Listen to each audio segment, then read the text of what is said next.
From a spirit of an axe murderer walking through the corridors in Pennsylvania, to the ghost of a teacher that is rumored to whisper quietly to students in classrooms, we look through 10 terrifying haunted college campuses. Number 10. Penn State University State College, Pennsylvania. Betsy Aardsma, a student at the university in 1969, was doing research for her English class when she was stabbed to death in one of the aisles of books in the Pattee Library. Her murder goes unsolved even today. Her ghost is said to wander the library late at night. One student who was looking at books in the very aisle that Betsy was killed in awoke that night to the sensation of being strangled.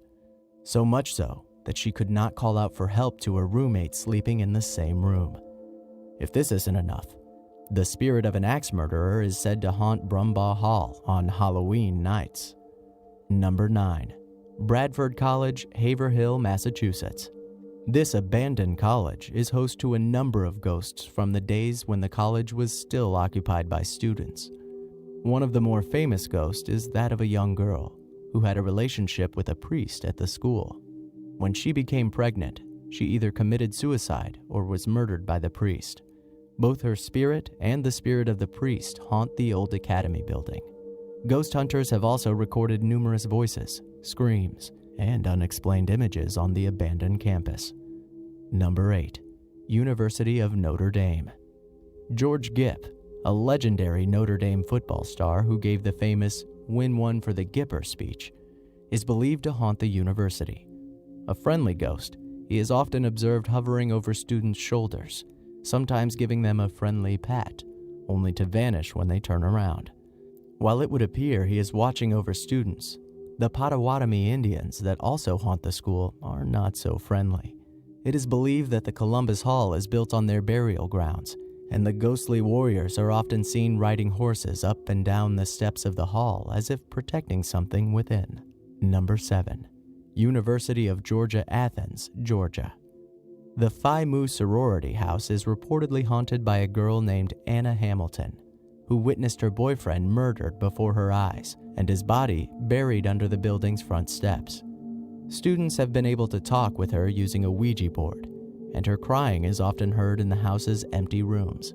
Another haunted sorority house is the Alpha Gamma Delta House. Being one of the university's oldest sororities, it is no surprise that it houses one of the oldest haunts, going all the way back to the founding family.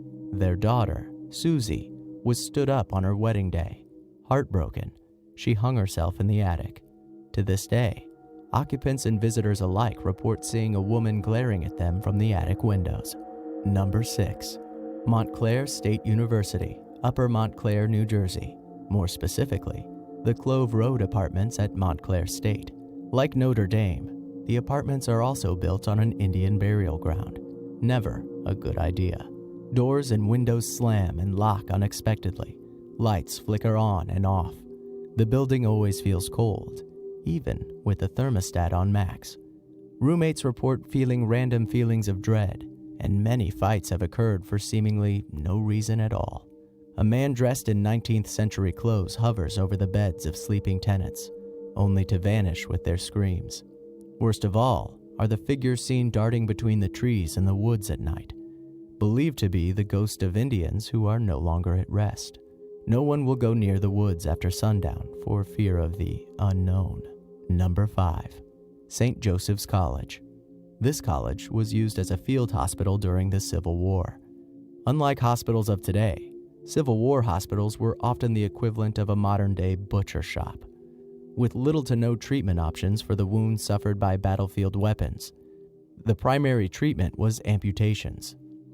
Stories are told of nurses carrying buckets of severed arms and legs away from these hospitals' surgery wards.